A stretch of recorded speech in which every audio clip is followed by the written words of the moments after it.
Thank you very much for your time today.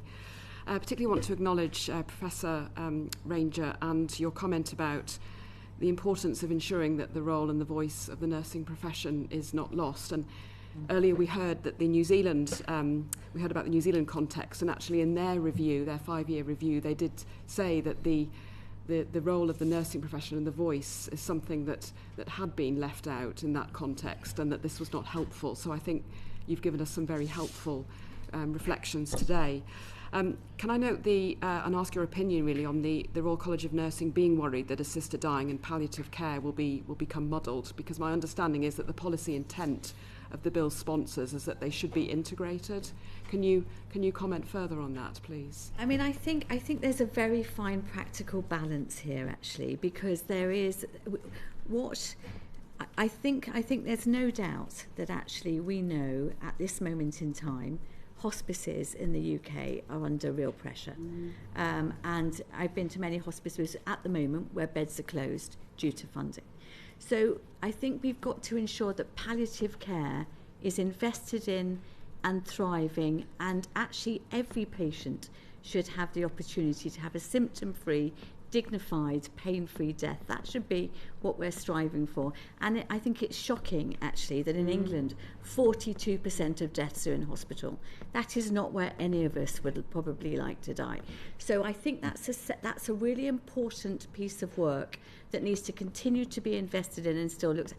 But that is separate from someone seeking assisted dying for themselves.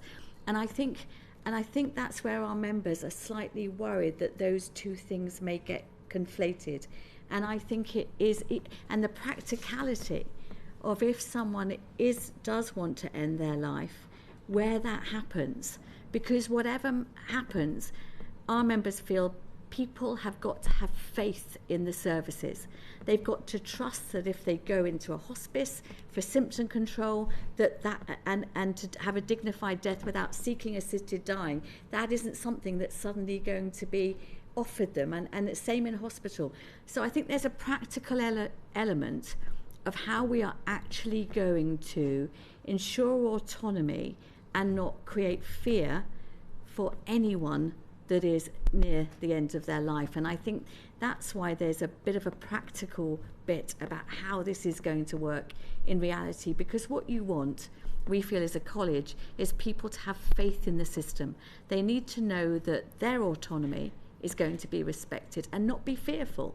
And that's why there's a practical element that both respects autonomy and respects a dignified, pain-free death, and they are two slightly different things.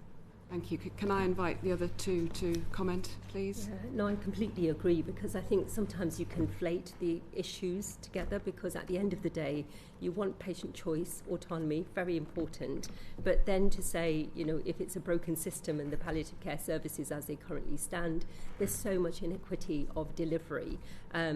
There's areas where it works really, really well, and then there's areas where it just simply doesn't. And then for patients to kind of be fearful that they won't get any services and then opt for, whatever, for an assisted dying option. That's, again, if that's pure patient choice, that's not an issue. But what I really fear is that people are making sometimes these choices because of the lack of provision around good palliative care.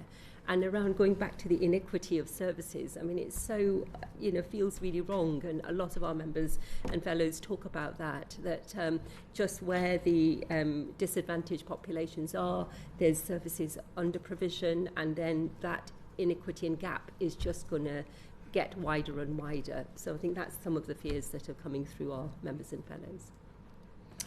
Thank you. I think as GPs, it's why we would feel a separate service is something that we'd be looking at and wanting to support. That patients coming to us shouldn't feel that they have one route or another. That as GPs, we would continue to provide holistic care to the patient right through to the moment of death, whatever way that happened. And we wouldn't want patients to feel that because of funding issues or anything else, they were being forced into a decision on that. We see palliative care as part of our core general practice contract. It is what we do. It's coming to a motion in our council in the next weeks to reaffirm that palliative care is core to general practice. And we want this therefore to be something in addition that might be offered, but not necessarily delivered as part of core general practice. We're particularly concerned about the under-provision in some areas. We know that some middle-class areas possibly have better access to services. We know that there's inequity across social demographics of all types, and some populations go to get hospice care or in community palliative care and others don't. And so we'd want to make sure that those marginalised groups don't feel that they're going to be moved one way or another because of that, rather than because of having an actual choice. Thank you.